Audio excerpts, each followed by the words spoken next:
नमस्कार, आदाब। Crime petrol city crimes अध्याय के आज के एपिसोड में आप सबका स्वागत है। मुंबई सिर्फ एक बड़ा शहर नहीं बल्कि बड़े दिल वालों का भी शहर है।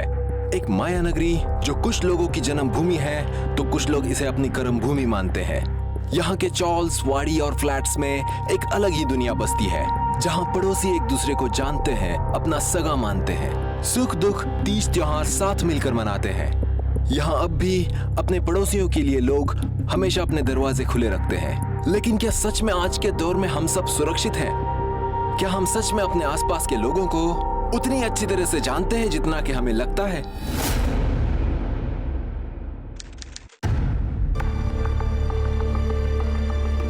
जल्दी जल्दी जल्दी जल्दी आ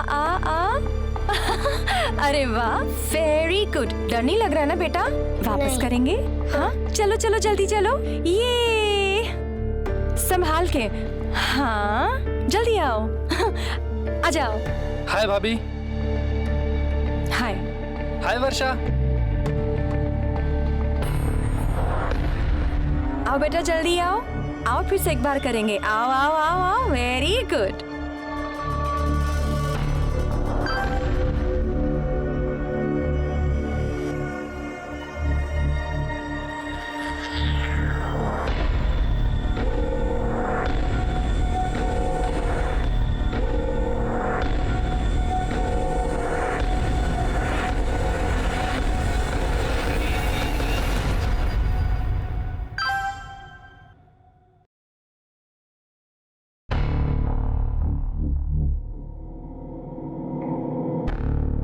अभी किसका मैसेज है?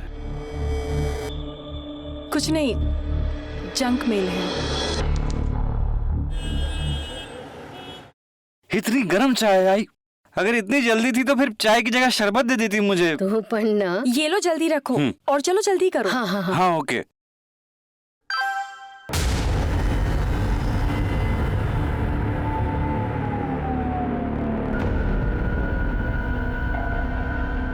क्या हुआ? किसका मैसेज है? उसी का, कल रात भी उसने मैसेज किया था। अमर? अरे लेकिन वो तो बच्चा है। आई तुला का हिमायत नहीं है, आजकल बच्चों में ही ज्यादा जवानी चढ़ जाती है। इसकी तो जवानी निकालता हूँ मैं। अरे सुरेश, अरे सुरेश क्यों बात बढ़ा रहा है? ये भी ना सुरेश।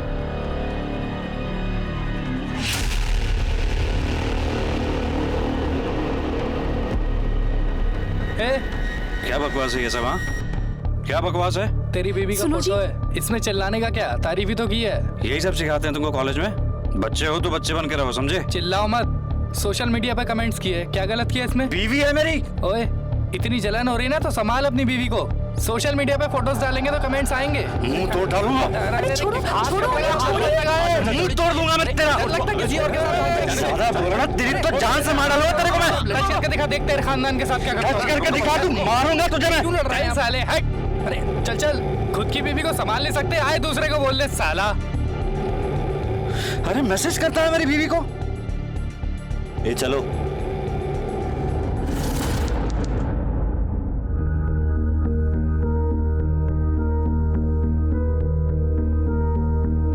अरे बेटा, वर्षा को कहीं देखा? शायद वो गार्डन में खेल रही होगी। अच्छा वर्षा। वर्षा को ढूंढ रही हो? हो। अरे लेकिन लता ताई तो उसे आज नीचे लेकर आई ही नहीं। क्या? ऐसा कैसे हो सकता है? क्या हुआ मिली? नहीं है वर्षा, घर पे ही होगी। चलो चलो।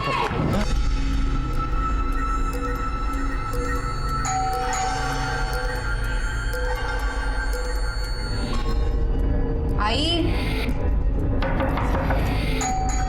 आई वर्षा बेटा, मम्मी आली आहे आणि तुझ्यासाठी सरप्राईज पण आहे। दरवाजा खोलो। वर्षा, आई कहाँ चली गई? मेरे पास चाबी है, ठीक है?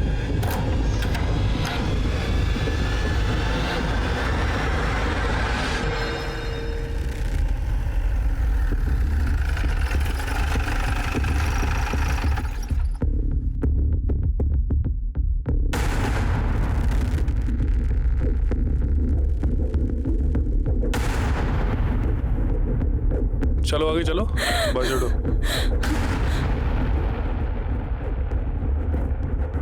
सर ये लता जी हैं, ये सुरेश रायकर हैं। लता जी सुरेश रायकर की सास और इनकी माँ है। ये नैना जी और ये 4 साल की वर्षा, इन दोनों की बच्ची। बॉडी पर कोई भी चोट के निशान नहीं है, गला दबाकर इनको मारा गया है। कोई रीजन पता चला? हाँ सर, आइए मैं दिखाता हूँ। ये देखिए सर, आप दोनों 2 मिनट के लिए बाजू आना। ये देखो सर, पूरा कवर्ड बिखरा पड़ा है। और ये देखिए सर, चोर ये गहनों के बॉक्स ऐसे ही यहाँ खाली छोड़कर गहने लेकर भाग गए। मुझे लगता है कि इसके पीछे चोरी का ही मोटिव हो सकता है। कोई फोर्स एंट्री का निशान है? नहीं सर, आइए दिखाता हूँ। ये देखिए सर, डैश पर या कुंडी पर कोई भी तोड़फोड़ के निशान नहीं है। मतलब हो सकता है कि मारने वाला इनके जान पहचान का ही होगा कोई। बॉडीज को पोस्टमार्टम के लिए भेजो। ये वर्षा को कहाँ लेके जा रहे हैं? आप वर्षा को कहीं नहीं ले जा सकते। देखो, आप इसे कहीं नहीं लेके जा जल्दी सकते। करो। सूरज बताओ ना, उन्हें उसे कहाँ लेके जा रहे हैं?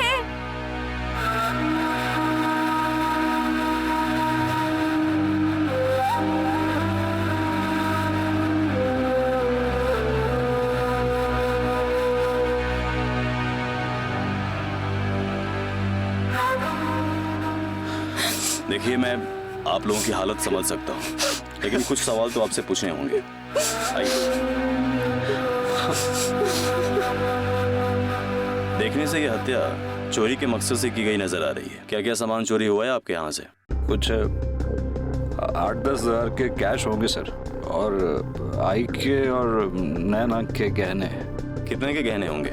5-6 लाख। आपकी काम वाली बाई या घर के किसी नौकर पे आपको शक है? सर हमारे घर में कोई काम वाली बाई या कोई नौकर नहीं है। आई और नैना साथ में मिलकर काम करते थे। किसी से कोई दुश्मनी? नहीं सर, ऐसा कुछ नहीं था। ऊपर चौथे माले पे खून हुआ और चोरी भी हुई है। किसी अनजान शख्स को यहाँ से आते जाते देखा? नहीं साहब, ऐसा तो कोई नहीं दिखा। सीसीटीवी लगा यहाँ पे? साहब यहाँ का तो मेन गेट भी टूटा पड़ा है साहब। साहब यहाँ पे तो कुछ भी हो जाए तो साहब हमारे जान के पीछे पड़ा रहता है। एक अकेला आदमी क्या क्या देखेगा साहब। पाटिल, जरा आसपास देखो, सीसीटीवी है क्या?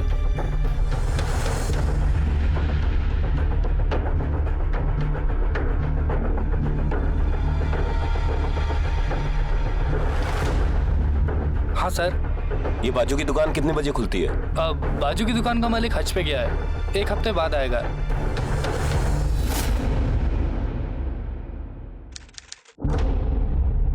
सर, लता जी और वर्षा की पोस्टमार्टम रिपोर्ट आ गई है और रिपोर्ट के मुताबिक दोनों को गला दबाकर ही मारा गया है। दोनों की मौत शाम को 4 से 5 बजे के बीच में हुई है। कोई सेक्सुअल असॉल्ट? नहीं सर, दोनों के साथ कोई सेक्सुअल असॉल्ट नहीं हुआ है। यानी ये दोनों खून लूटपाट के लिए किए गए, या तो फिर कोई पुरानी दुश्मनी निकाल के इसको लूटपाट की शक्ल दी है। सोसाइटी के सामने जिस दुकान में सीसीटीवी लगा था, उस दुकानदार से बात हुई? नहीं सर, उससे कोई बात नहीं हो पाई। पाटिल, काम करो, दोनों बॉडी सुरेश के परिवार को क्रियाक्रम के लिए सौंप दो और क्रिमेशन के बाद उनको पूछताछ के लिए पुलिस स्टेशन बुलाओ। Okay sir.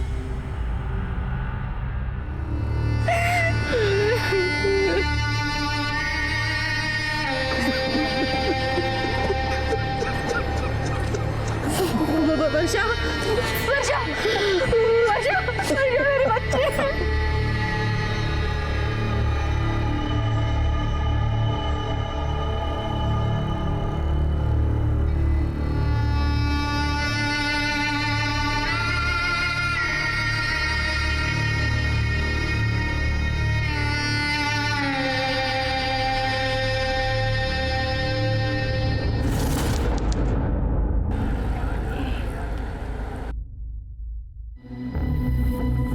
किसने मारा मेरी आई और मेरी बेटी को? पकड़ा गया है ना वो? आप शांत हो जाइए, पहले आप बैठ जाइए। आपने अब तक उसे नहीं पकड़ा? तुम्हें शांत पड़े बस बाबू। देखिए, हमारा इन्वेस्टिगेशन चल रहा है, हमें कुछ और जानकारी आपसे चाहिए थी।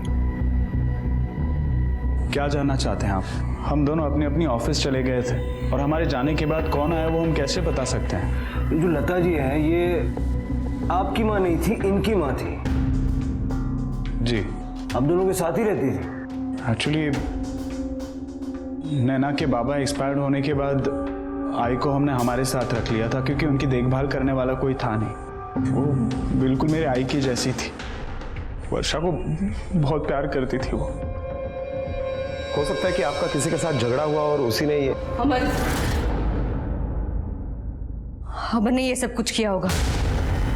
ये अमर कौन है? एक बहुत ही घटिया लड़का है वो, हमारी सोसाइटी में रहता है। क्या बकवास है ये सब? हाँ, क्या बकवास है? तेरे बीवी का फोटो है, इसमें चिल्लाने का क्या? तारीफ ही तो किया है। यही सब सिखाता है तुमको कॉलेज में? बच्चे हो तो बच्चे बन कर रहो, समझे? इतनी जलन हो रही है ना तो संभाल अपनी बीवी को। तेरी तो जान से मार डालूंगा। टच करके दिखा, देखा खानदान के साथ क्या करता हूँ मैं। इस तरह के झगड़े के लिए वो आपकी माँ और आपकी बेटी की जान क्यों लेगा? सर वो एकदम पागल लड़का है, वो अपनी गलती कभी भी नहीं मानता है। और उस दिन उसने मुझे मेरी पूरी फैमिली को मारने की धमकी दी थी। उस दिन शनिवार था ना? तो सर मैं अकाउंटेंट हूँ, मुझे सैटरडे को छुट्टी होती है, इसलिए आमतौर पे मैं घर पे ही होती हूँ। और माँ शनिवार को मंदिर जाती है और उसके बाद सहेलियों के साथ बाहर जाती है। लेकिन उस शनिवार को मुझे थोड़ा काम था, इसलिए मुझे ऑफिस जाना पड़ा। मैं घर पे नहीं थी, इसलिए आई को रुकना पड़ा वर्षा के साथ घर पे। मुझे लगता है कि अमर को ऐसा लगा होगा कि मैं और वर्षा घर पे है, शायद वो इसलिए मुझे और वर्षा को नुकसान पहुंचाने घर पे आया हूँ। सर मैं कह रहा हूँ सर, मेरे को नैना भाभी अच्छी लगती थी और मैंने उनको 1-2 बार मैसेजेस भी किए थे। नैना भाभी अच्छी लगती है? क्यों, तेरी उम्र की लड़कियां तुझे भाव नहीं देती क्या? सर क्या सर, अभी मतलब मैं भी तो नॉर्मल हूँ ना सर, जहाँ से जो भाव मिलता है सर मैं ले लेता हूँ। वैसे भी ये सुरेश के साथ जब लफड़ा हुआ था सब, तभी मेरे आई बाबा ने मेरी बहुत बजाई थी सर। अब प्लीज आप दोनों इस बात पे शुरू मत हो जाना। सुरेश के खानदान को खुलेआम मारने की धमकी दी थी तूने? सर वो तो मैंने ऐसी हीरोगिरी में किया था सर, माँ कसम। वो सामने की बिल्डिंग के खिड़की पे सीमा खड़ी थी ना सर, इसलिए। सोसाइटी में जितनी भी औरतें हैं सबको लाइक करता है तू? हाँ, बच्ची हो, जवां हो, आंटी हो, बुड्ढी हो, सबको। सर अभी अच्छी लगती है तो अच्छी लगती है सर अभी, लेकिन सर आज से प्रॉमिस इन आंटियों के चक्कर में नहीं पड़ूंगा सर, पक्का।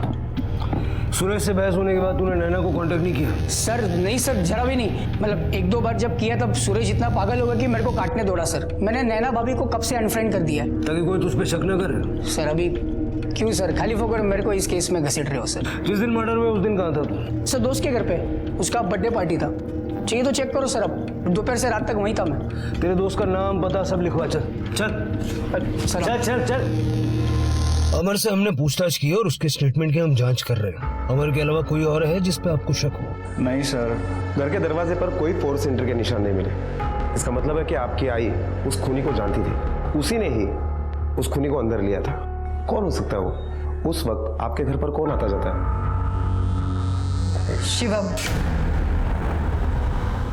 शिवम हो सकता है। मुझे लगता है ये सब शिवम ने किया होगा। ये शिवम कौन है?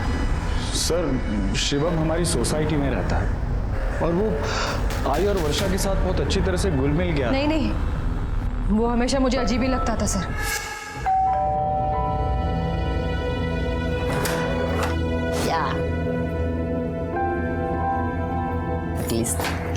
पानी गिर लेते। हाँ।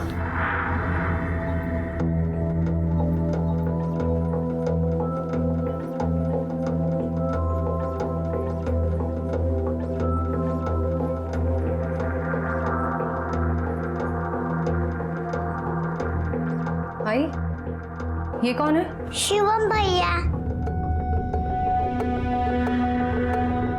देखिए ना दीदी, वर्षा ने क्या कर दिया। मस्त लग रहा है ना? अच्छा है, मैं चलता हूँ। बाय दीदी, बाय भैया। बाय वर्षा, मैं कल फिर आऊंगा। ओके?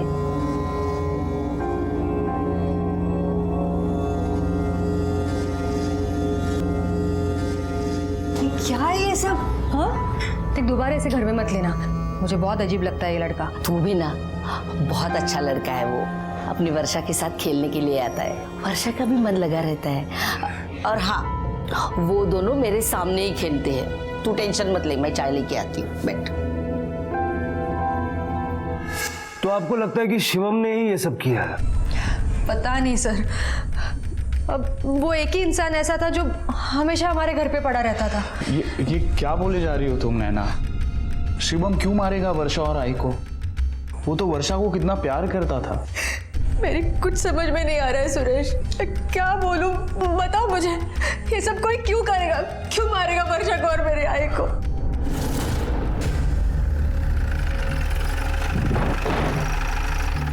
नैना के घर तुम्हारा काफी आना जाना था?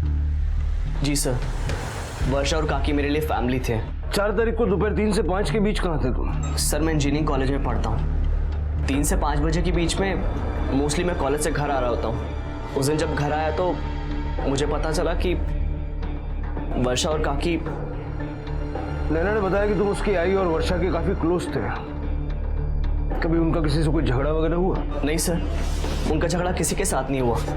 काकी तो बहुत सीधी सादी थी और वर्षा वो तो छोटी सी बच्ची थी सर, उसकी भला दुश्मनी किसी के साथ कैसे हो सकती है? अपना नंबर दो, जरा इस अमर और शिवम के बारे में अच्छे से पता करो। आजकल के लड़के जेब में पैसे नहीं होते लेकिन शौक 5 स्टार के होते। पता करो मर्डर के वक्त इन दोनों की लोकेशन क्या थी। Okay sir.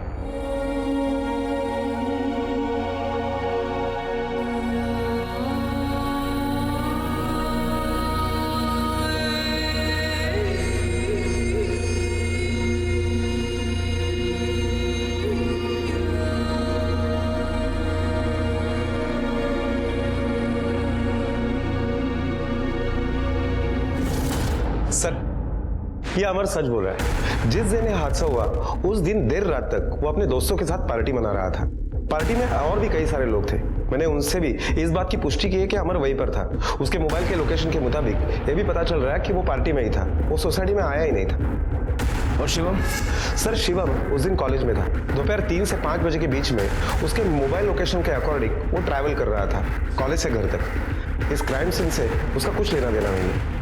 पाटिल, अगर शिवम और अमर दोनों क्लीन दिख रहे हैं तो फिलहाल हमारे शक के घेरे में कोई भी नहीं है, क्योंकि ना इनके घर पे कोई नौकर चाकर है और ना ही इनकी किसी से कोई दुश्मनी है।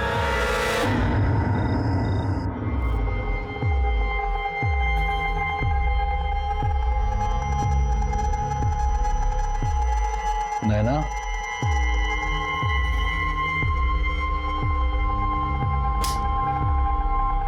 नैना, नैना,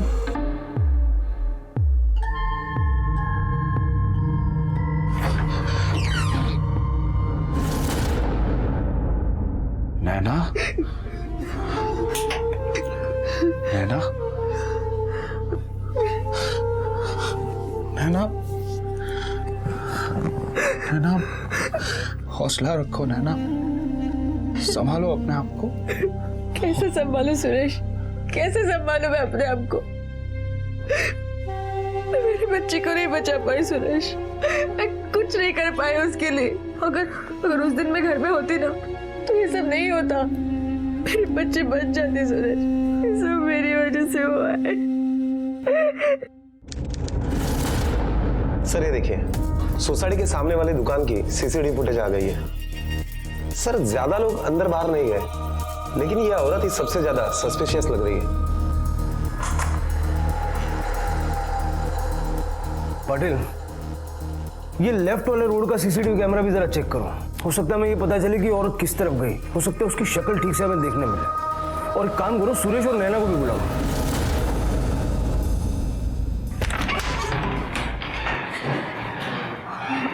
आप लोग अब तक ये सीसीटीवी फुटेज ही देख रहे हैं? देखा सुरेश, अब तक इन्होंने नहीं पकड़ा उसे। आपका क्या जाता है? आपके लिए तो ये सब सिर्फ एक केस है ना? नैना जी, हमारे लिए कोई भी केस सिर्फ नौकरी नहीं होता है। हम आपका दर्द बांट नहीं सकते लेकिन समझ जरूर सकते हैं। और जितना जल्दी आप चाहती हैं कि गुनहगार को सजा मिले, उतना ही जल्दी हम भी चाहते हैं। और इसीलिए हमने आपको यहाँ बुलाया है। पाटिल, ये देखिए, ये आपके सोसाइटी का एंट्रेंस का सीसीटीवी फुटेज है। इसमें जो लोग दिखाई दे रहे हैं, क्या आप जानते हैं इनके? हाँ, ये लोग हमारी सोसाइटी में रहते हैं। लेकिन ये औरत कौन है? एक्चुअली हम भी नहीं समझ पा रहे कि ये औरत कौन है, लेकिन जिस वक्त यह हादसा हुआ उसके ठीक बाद ये औरत सोसाइटी के बाहर बहुत घाई में आई थी। जरा ठीक तरह से देखिए। चेहरा कुछ ठीक से दिखाई नहीं दे रहा है इसका, कुछ समझ में नहीं आ रहा। लेकिन ये साड़ी जो पहनी है इस औरत ने, सब सर शायद मैं जानता हूँ खून किसने किया होगा।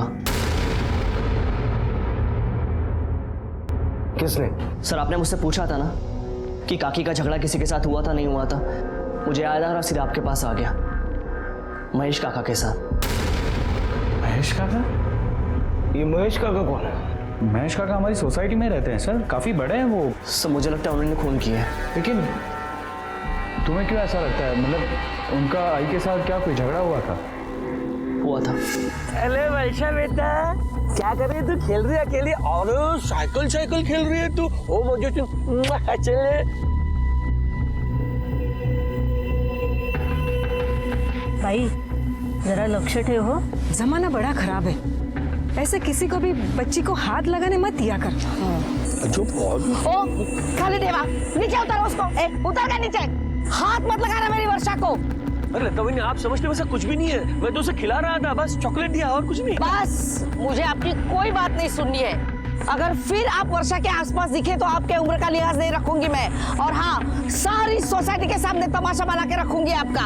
चल गए चॉकलेट खा। अरे तो इस तरह का झगड़ा एक ही बार हुआ था? नहीं सर, दोबारा हुआ था, और वो भी वर्षा और काकी के मर्डर के 4 दिन पहले। मैं कॉलेज से वापस आ रहा था और मैंने देखा कि वर्षा वर्षाला पाहिलंस का ग? नहीं। क्या हुआ? अरे वर्षा दिखाई नहीं दे रही है बहुत देर से। अपने घर की तरफ गई होगी। नहीं, जब से नीचे खेलने के लिए आई है तब से दिखाई नहीं दे रही है। मैं गार्डन में मैं यहाँ देखता हूँ। वर्षा वर्षा वर्षा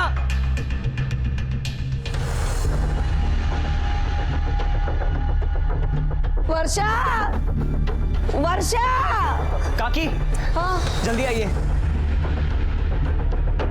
खैर, वो देखिए वर्षा सुरभि अंकल के साथ है।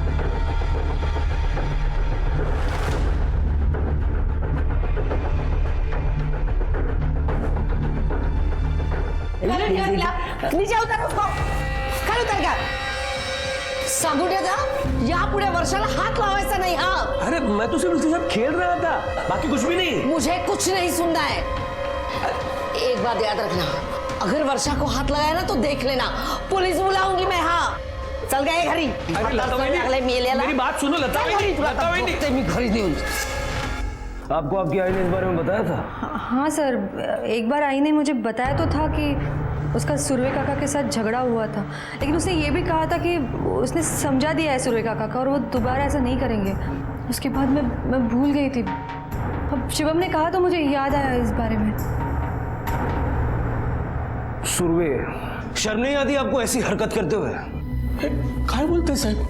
आपको लगता है वो खून मैंने किया? जो आदमी एक छोटी बच्ची के साथ घटिया हरकत कर सकता है वो कुछ भी कर सकता है। सब आई शपथ संग तो मैंने सब कुछ भी नहीं किया था साहब। लता वहीनी गलत समझ रही थी, उसका भी कोई दोष नहीं है साहब। आजकल का समय सब गलत है। आपको पूरी सोसाइटी में वर्षा ही मिली थी लाड प्यार करने के लिए, कोई और बच्चे नहीं थे? साहब वर्षा मुझे मेरी शिवानी की याद दिलाती है, मेरी नाती शिवानी। पिछले साल मेरा बेटा अपने परिवार के साथ हमेशा के लिए यहाँ से चला गया। अब यहाँ मैं और मेरी बीबी रहते हैं। सब मुझे मेरी नाती की बहुत याद आती है साहब। शिवानी बिल्कुल वर्षा जैसी दिखती है। हाँ साहब, सच कह रहा हूँ। ये देखिए साहब। तो ये बात आपने लता जी को क्यों नहीं बताई? साहब मैंने बहुत कोशिश की थी, लेकिन उन्होंने मेरी बात कभी सुनी नहीं। लता जी ने आपको वर्षा से दूर रहने की हिदायत दी थी ना? फिर आप उसे सीढ़ियों के पास क्यों लेके गए थे? साहब मैं उसे कहीं नहीं लेके गया था, मैं तो सीधे से नीचे की तरफ उतर रहा था। अरे वर्षा बेटा, एकटीच खेळतेस तू बाहुलीशी? इथे कोणाकडे आली वर्षा? इथे काय करतेस सो? चल घरी, चल घरी। अरे लता बहनी, मैं कुछ नहीं कर रहा था, सिर्फ उसके साथ खेल रहा था। चल घरी। अरे तुला किती वेळ? अरे वो बिल्कुल मेरी नाती जैसी है लता बहनी। साहब इसके बाद मैंने सोच लिया कि अभी कभी भी वर्षा के पास नहीं जाऊंगा। अच्छा नहीं लगता ना साहब, कोई ऐसे बोले तो। बस इतना ही हुआ था? जी साहब। क्यों? लता जी ने आपको सबके सामने डांटा, काफी लोग जमा हो गए, सबके सामने उसने आपको बेइज्जत किया, ये कौन बताएगा? नहीं साहब, ऐसा कुछ भी नहीं हुआ था। और लोग ज्यादा नहीं थे, एक हाथ दो थे। और साहब लता ने सिर्फ मेरे पास गुस्से से देखा और वो वर्षा को लेकर चली गई। इसके अलावा तो कुछ भी नहीं हुआ था साहब। हाँ साहब। जिस दिन कत्ल हुआ है उस दिन आप कहाँ थे? मैं बैंक में गया था साहब, फिर एक दो काम निपटा के मैं मेरे दोस्त के यहाँ चला गया और वहाँ से करीब 9 बजे मैं घर वापस लौट आया। घर आने के बाद मुझे लता और वर्षा के बारे में पता चला। कौन से बैंक गए थे? KPS cooperative bank. सर मैं वही काम करता था। अब रिटायरमेंट के बाद साल में एक बार वहाँ जाना पड़ता है, मैं जिंदा हुए दिखाने के लिए। जिस दोस्त के घर आप गए थे उसका नाम क्या है? मिलिंद नागरकर। मिलिंद नागरकर का एड्रेस लिखवा दीजिए और आप जा सकते हैं। जी सर।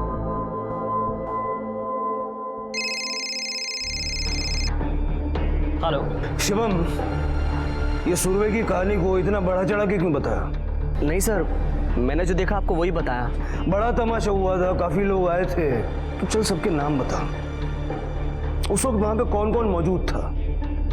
सर एकदम से तो मुझे कुछ याद नहीं है, आप मुझे थोड़ा सा टाइम दीजिए, मैं आपको कॉल बैक करता हूँ।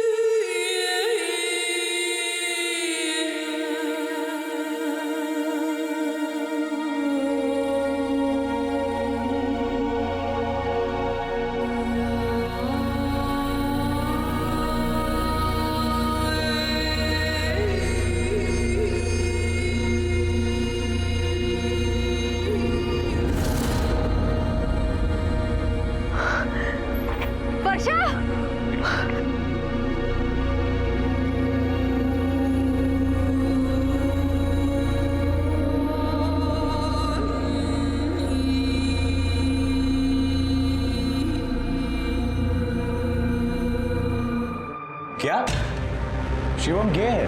हाँ, मैंने अपनी आंखों से देखा है। शिवम वहाँ उस लड़के के साथ। सुरेश, हमें पुलिस को बता देना चाहिए। कम ऑन नैना, अगर शिवम गे है तो उसकी पर्सनल लाइफ है, उसमें पुलिस को बताने की क्या जरूरत है? सुरेश, तुम समझने की कोशिश करो। मुझे शिवम कभी पसंद नहीं आया, वो कुछ अजीब सा ही है। मुझे शक होता है। देखो तुम मेरी बात सुनो, मुझे उस पर शक है। हम पुलिस को बता देते हैं, उन्हें उनकी छानबीन कर लेते तो फिर मुझे भी तसल्ली मिल जाएगी। बस करो नैना, आई गई है, वर्षा गई है, उसका मतलब ये नहीं है कि तुम हर बात पे ऐसे रिएक्ट करोगे। अरे शिवम तो खुद अपनी मदद करने आया था। तुम प्लीज पुलिस को अपना काम करने दो, प्लीज अपने आप को संभालो प्लीज। सर ये सोसाइटी के लेफ्ट वाले रोड पर जो एटीएम वहां की सीसीटीवी फुटेज है, इसमें भी वही औरत है जो सोसाइटी से बाहर आई थी और इसने यहां से ऑटो पकड़ा। पता लगा इस ऑटो ड्राइवर का?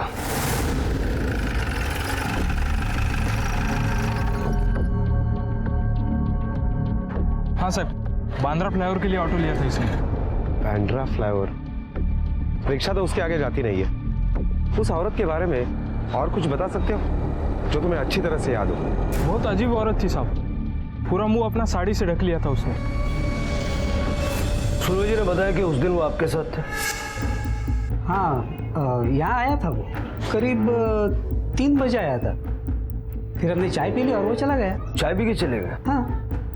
मेरे हिसाब से वो रात के 8-9 बजे तक आपके साथ थे। नहीं सर, दरअसल मुझे एक शादी में जाना था, इसलिए मैंने उसे जाने के लिए बोला।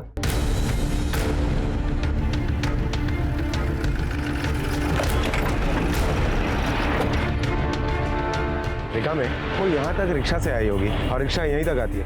यहाँ से आगे जाने के लिए टैक्सी करनी पड़ती है। हाँ, टैक्सी वाले से पूछते हैं।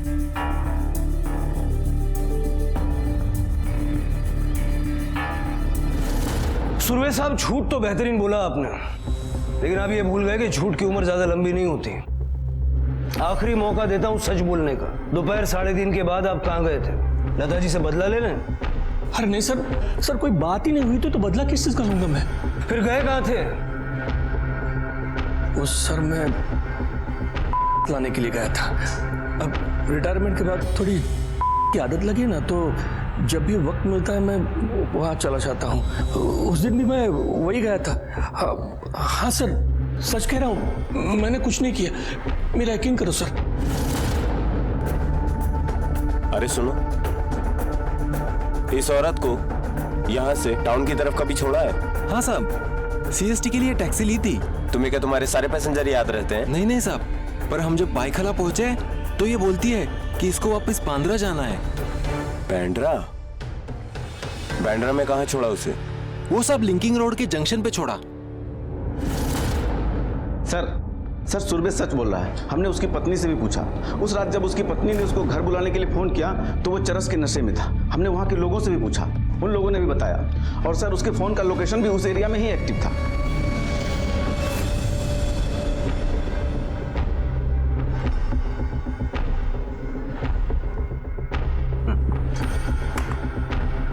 पाटिल, इस फुटेज में साफ नजर आ रहा है कि ये कोई औरत नहीं बल्कि आदमी है।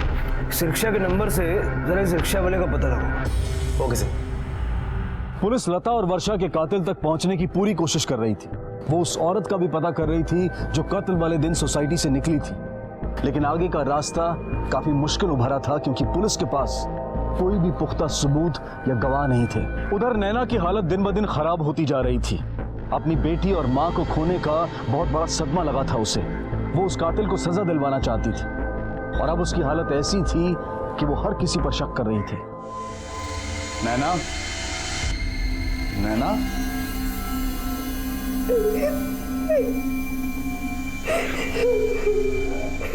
नैना, नैना, दरवाजा खोलो। नैना,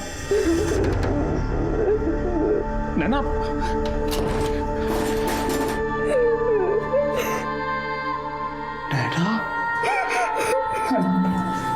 प्लीज, क्या कहते हो तुम? क्यों अपने आप को सजा दे रही हो नैना? क्यों? मेरे आई और बच्चे दोनों चले गए। मैं क्या करूंगी? मैं कैसे जीऊंगी? सुरेश, तुम उस दिन बैंक गए थे ना, लॉकर में गहने रखने के लिए, पूछताछ करने के लिए। तो सुरेश, वो उन बैंक वालों ने तो ये लूटपाट नहीं की होगी। उनको तो पता था ना घर में गहने और ये सब। हमें पुलिस को बताना होगा। मैं जा रही हूँ पुलिस को बताने।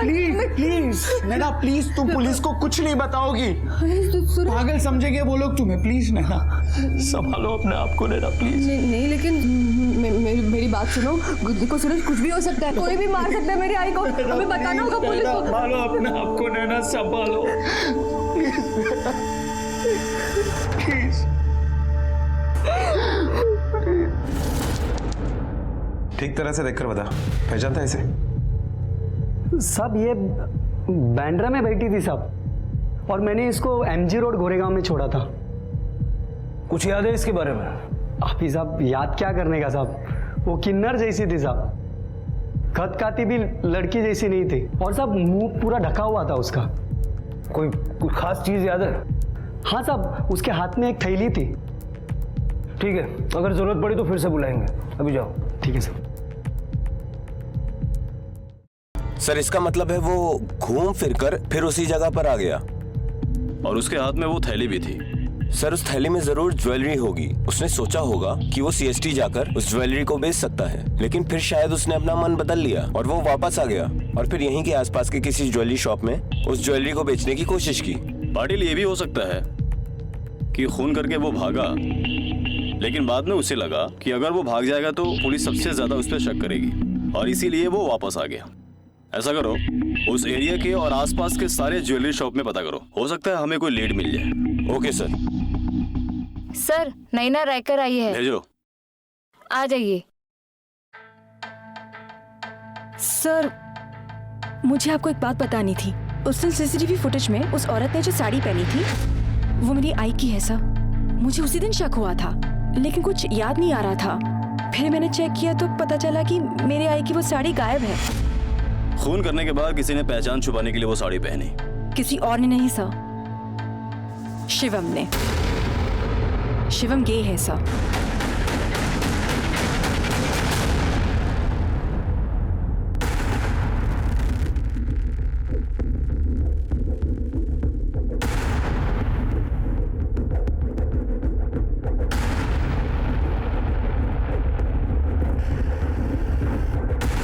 हाँ सर, एक लड़का आया था इसे बेचने के लिए और उसके पास और भी गहने थे।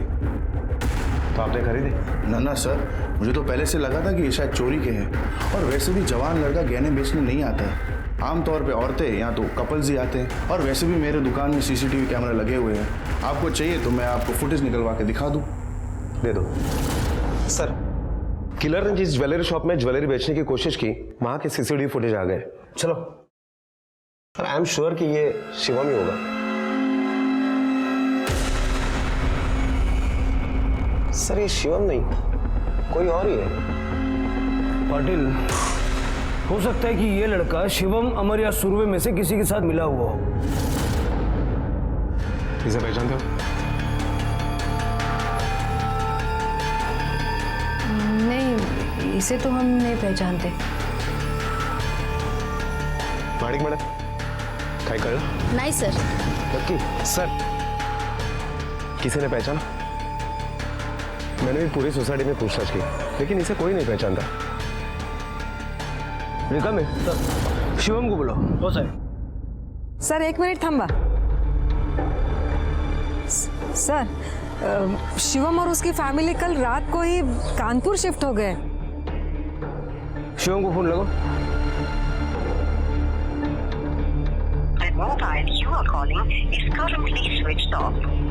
सर, उसका फोन तो स्विच ऑफ आ रहा है। किसी के पास दूसरा नंबर है शिवम का? नहीं, शिवम का नंबर तो नहीं है, लेकिन उसके फादर का नंबर है मेरे पास।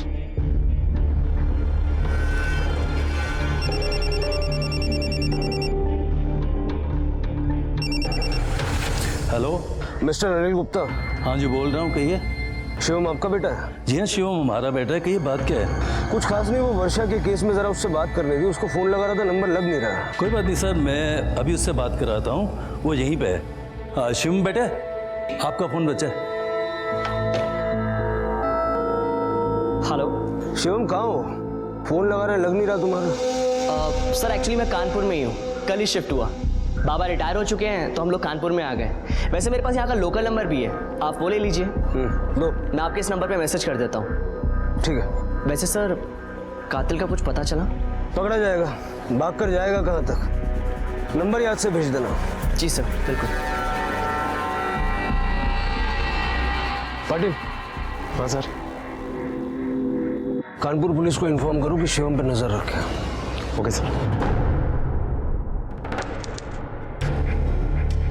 सर, वो ज्वेलरी शॉप के CCTV फुटेज में जो लड़का दिखाई दे रहा है उसके बारे में कुछ भी पता नहीं चल रहा है। ना तो वो सोसाइटी में रहता है और ना ही वो शिवम या अमर के कॉलेज से। पाटिल, उसकी फोटो सारे अखबारों में छपा था। Okay sir.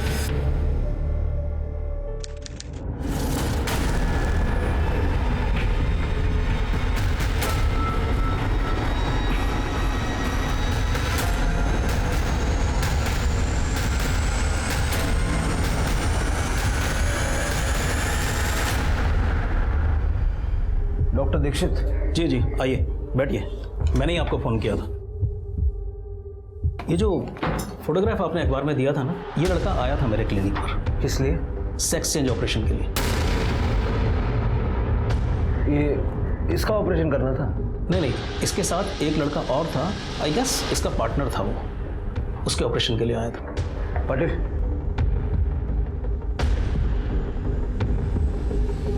ये लड़का था?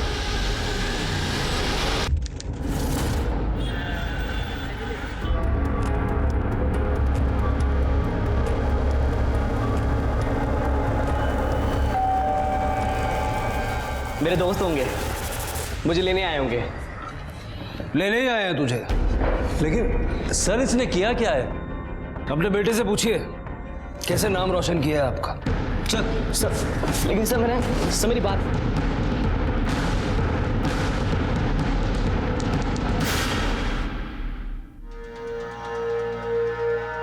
इसे पहचानता है?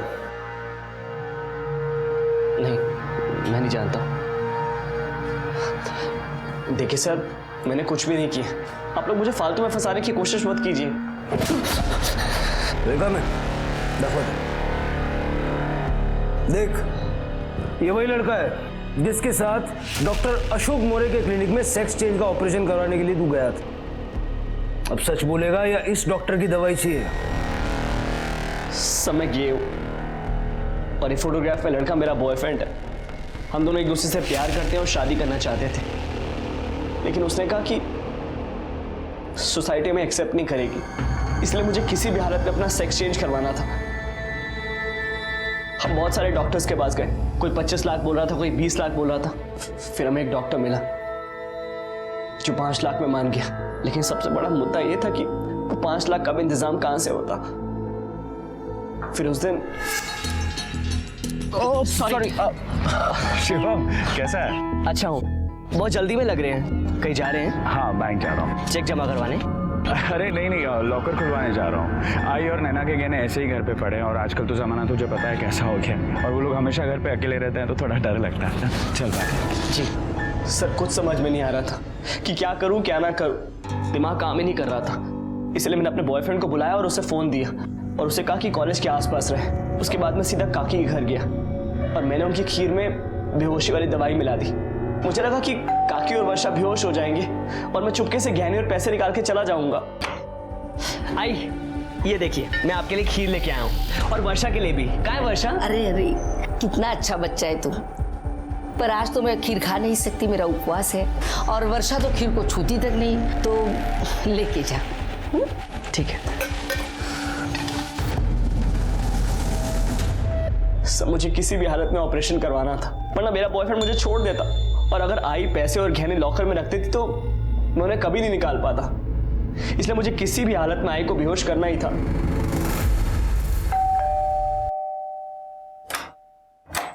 आई वो मैं वर्षा से मिलने आया था। वो क्या है ना, वर्षा सोई है और मैं भी सोने जा रही हूँ, तू बाद में आ जाएगा। आई मेरी बात सुनिए, मैं यहाँ पर किसी को नुकसान पहुंचाने नहीं आया हूँ। मुझे सिर्फ ज्वेलरी और पैसा चाहिए, मैं चुपचाप लेके चला जाऊंगा। तू पागल हो गया? हाँ पागल हो गया हूँ मैं। पैसा अंदर पड़ा है ना, निकल अंदर। सर पैसे और गहने चुराने के बाद पहले मुझे लगा कि मैं कानपुर भाग जाता हूँ, लेकिन मैं जैसे CST पहुंचा तो मुझे लगा कि अगर मैं कानपुर चला जाऊंगा तो आप लोगों को शक हो जाएगा। मैं सीधा MG रोड गया और अपने बॉयफ्रेंड को ज्वेलरी वाला बैग दे दिया और उससे अपना फोन ले लिया। फोन लेने के बाद मैं सीधा अपनी सोसाइटी में आ गया। अपनी जिंदगी संवारने के चक्कर में 2 मासूम जाने ले ली तूने, सड़ना अब जिंदगी भर जेल। क्यों मारा तुमने मेरी बच्ची को? क्यों मारा तुमने मेरी बच्ची को? क्या बिगड़ा था तुम्हारा? मेरी बच्ची को मार दिया, इतना प्यार करते थे इससे। शिवम को लता और वर्षा की हत्या के लिए और उसके पार्टनर को जुर्म में उसका साथ देने के लिए गिरफ्तार किया गया है। शिवम ने अपने सेक्स चेंज ऑपरेशन के लिए जो रास्ता अख्तियार किया वो सरासर गलत था। शिवम जिस पर लता और वर्षा इतना भरोसा करती थी, जिसे वो इतना प्यार और स्नेह देती थी, उसने अपने फायदे के लिए उन दोनों को मार डाला। ये आजकल के हमारे समाज का खौफनाक चेहरा है। चाहे कोई कितना भी करीब क्यों ना हो, अपने घर की अंदरूनी बातें, घर में रखे पैसे और गहनों का जिक्र उनके सामने ना करें। भरोसा करें, लेकिन आंख और कान खोले रखकर। इसी विचार के साथ अब मैं अनूप सोनी आपसे विदा लेता हूं। फिर मुलाकात होगी अगले एपिसोड में एक और चौंका देने वाले केस के साथ। तब तक अपना और अपने परिवार का ख्याल रखें और देखते रहें क्राइम पेट्रोल सिटी क्राइम्स। सबक एक को सीख हम सबको। जय हिंद।